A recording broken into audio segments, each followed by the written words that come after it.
भगवान गणेश का कभी विसर्जन हो ही नहीं सकता है। सबसे बड़ी बात, कभी नहीं हो सकता है।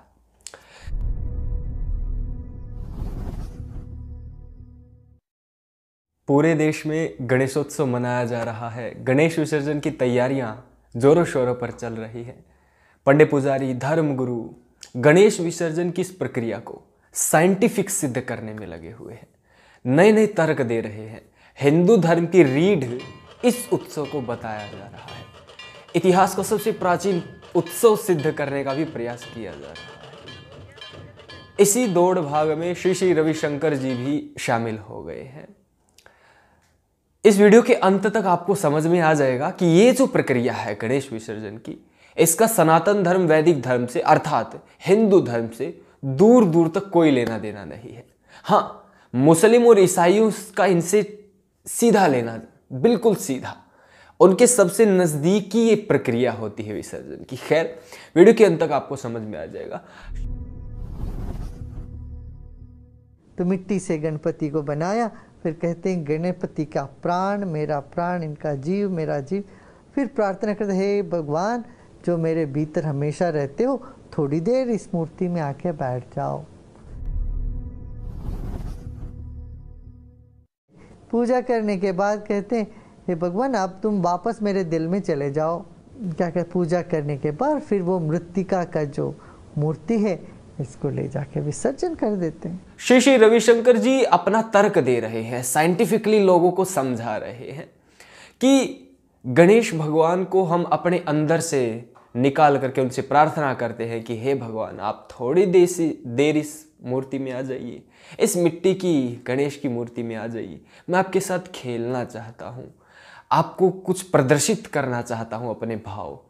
तो इसलिए हम गणेश जी के अंदर प्राण प्रतिष्ठा डाल देते हैं, गणेश जी को अपने अंदर से उसमें पहुंचा देते हैं। ऐसा श्री श्री रविशंकर ने बात कही। एक बात फिर आगे को कहते हैं कि जब हमारा पूरा प्रक्रिया पूरी हो जाती है, जब हम खुशी खुशी सारे भाव भगवान को अपने प्रकट कर देते हैं, फिर हम कहते हैं हे भगवान अब वापिस हमारे अंदर आ जाइए, पहले चले जाइए अब आ जाइए।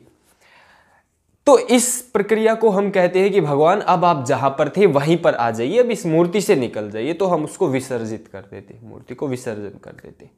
पहले उसमें गणेश जी को डालते हैं, प्राण डालते हैं, प्राण प्रतिष्ठा करते हैं। पहली बात ये कही। दूसरी उन्होंने कही कि फिर हम बाद में उनको कहते अब आप जहां थे वहां आ जाइए, फिर हम उस मूर्ति को विसर्जित कर देते हैं, मतलब डिस्ट्रॉय कर देते हैं। ऐसी ये प्रक्रिया है।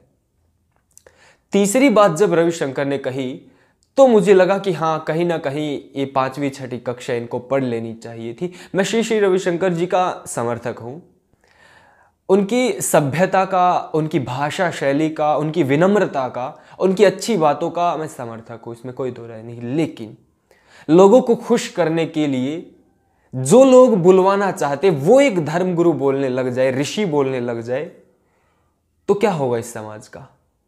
वही होगा जो हो रहा है। दुखी बढ़ेंगे, गुरु घंटाल बढ़ रहे फिर भी दुख बढ़ रहे। ईश्वर सिर्फ मूर्ति में नहीं है, ईश्वर सर्वव्यापी है और उस सर्वव्यापी को साकार रूप में पाकर वह साकार का भी आनंद लेने का ही त्योहार गणेशोत्सव है। तीसरी बात जब उन्होंने बोली कि भगवान गणेश वैसे तो सर्वव्यापक है, तब मुझे लगा कि हाँ, कहीं ना कहीं इन लोगों के दिमाग है ही नहीं।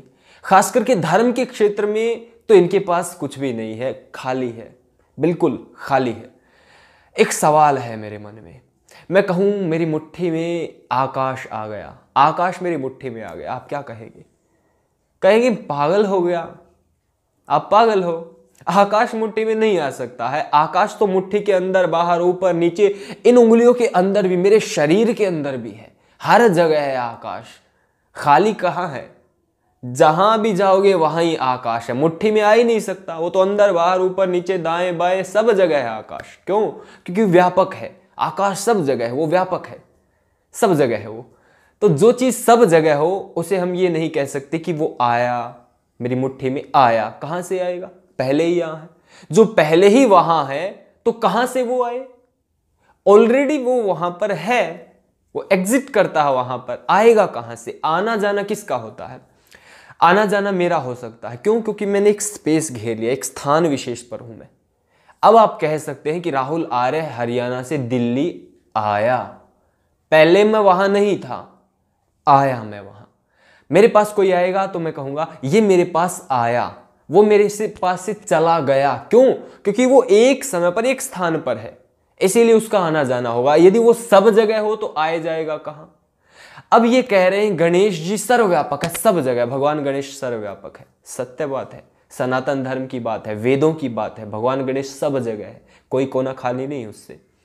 जब वो सब जगह है तो वो क्या मूर्ति में आ सकता है? मूर्ति में आया, अब मूर्ति से निकल गया।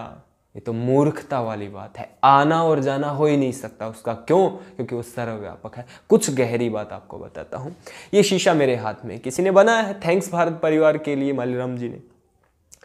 इसमें इतने बड़े बड़े छेद, आपको लग रहा है इसमें कोई जगह ही नहीं है, टक्कर हो रही ना, लेकिन आपको नहीं पता है इसमें इतने बड़े बड़े छेद हैं, इसमें बहुत कुछ आ जा सकता है, बहुत कुछ। जब आप इसका एक एक अणु परमाणु को देखेंगे ना जूम करके, तो आपको पता लगेगा ईश्वर इसके भी अंदर बाहर ऊपर नीचे, इसके सब जगह। ऐसा कोई, इसमें कोई स्थान नहीं है ऐसा खाली जहां ईश्वर तत्व ना हो, जहां गणेश जी ना हो। गण ईश पूरे संसार को चलाने वाला इसमें है, स्वामी सबका पति बनाने वाला इसके भी अंदर है। सब जगह ऐसा कोई कोना नहीं जहां वो ना हो।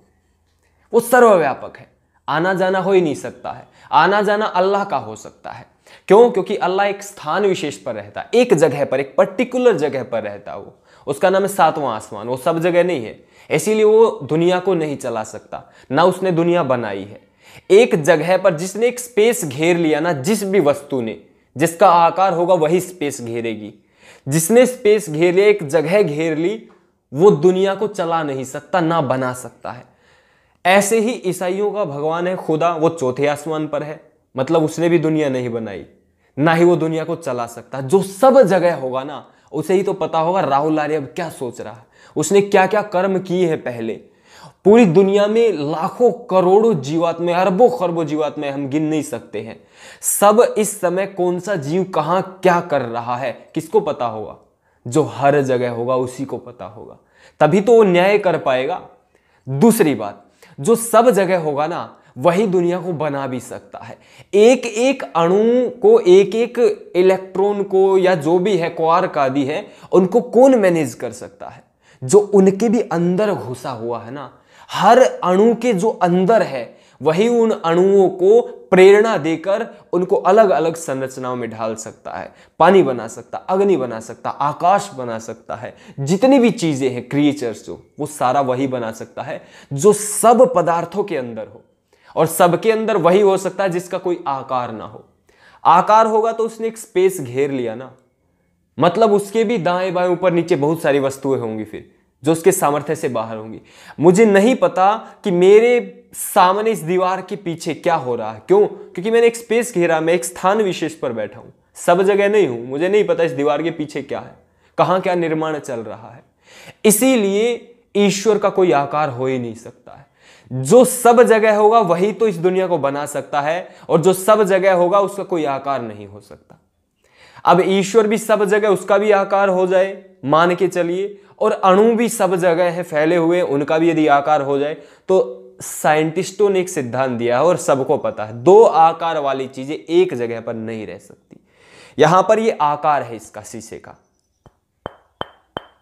मेरी उंगली का भी आकार है। दो चीजों को एक दूसरे में घुसाने का प्रयास कर रहा हूं तो क्या हो रहा है? टक्कर हो रही है। यदि ईश्वर सब जगह हो और अणु भी सब जगह है और ईश्वर का आकार यदि हो, तो क्या होगा? इतनी एनर्जी पैदा होगी, कल्पना नहीं कर सकते। जीवन तो संभव होगा ही नहीं। तो ईश्वर का कोई आकार नहीं होता, इसीलिए वो सब जगह हो सकता है। जिसका आकार हो गया उसने एक स्थान घेर लिया, सब जगह नहीं हो सकता। जो सब जगह नहीं हो सकता वो मुसलमानों का अल्लाह और ईसाइयों का खुदा होगा, मतलब उनको कुछ अता पता नहीं है। उनको उतना ही पता है जहां पर वो बैठे उसके इर्द गिर्द की थोड़ी बहुत चीजों का पता, उससे ज्यादा नहीं पता है। खैर, बात समझ में आ गई होगी श्री श्री रविशंकर जी को भी, कि यदि आप ये कह रहे हैं कि भगवान गणेश सब जगह है, तो आप ये क्यों कह रहे हैं कि वो आया फिर वो गया?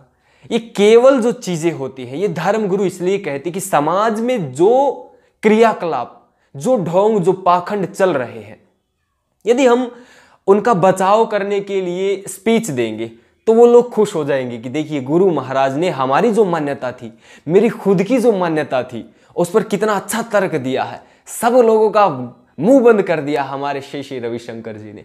तो लोगों की वाहवाही लेने के लिए, उनको भक्ति, झूठी भक्ति में घुसा करके अपना धंधा चलाने के लिए ये चीजें चलती हैं। सनातन धर्म, वैदिक धर्म में अर्थात हिंदू धर्म में और वेदों में इस प्रकार की किसी भी चीज के लिए कोई स्थान नहीं है। सीधा कहा है कि ईश्वर सर्वव्यापक है, ओम खम ब्रह्म, उससे कोई भी कोना छूटा नहीं। जैसे आकाश व्यापक है, वो ईश्वर हर जगह सर्वव्यापक है।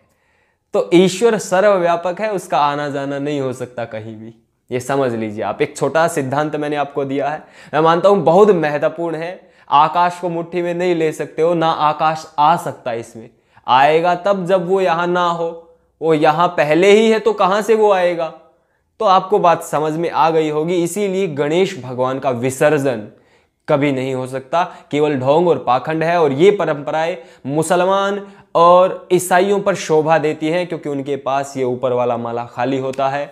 उनको लड़ाई झगड़ा करना है, दुनिया को नरक बनाना है, मारकाट करनी है। उनके ग्रंथों में क्या क्या चीजें भरी पड़ी सब जानते, मेरी वीडियोस देख लेना, मुझे बताने की आवश्यकता नहीं बार बार। तो उन लोगों को शोभा देता है।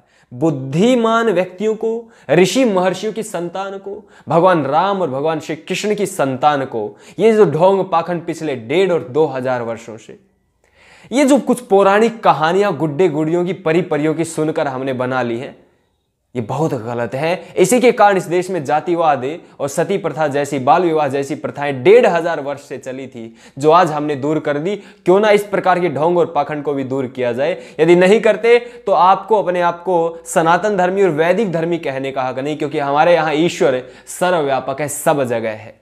आपने वीडियो देखी, बहुत बहुत आभार। ईश्वर से संबंधित और बहुत महत्वपूर्ण प्रश्न यदि आप उनके उत्तर खोजना चाहते हैं तो मेरी 3-4 घंटे की वीडियोस पड़ी है केवल ईश्वर विषय पर ही, जरूर देखिएगा। धन्यवाद। ओम नमस्ते जी।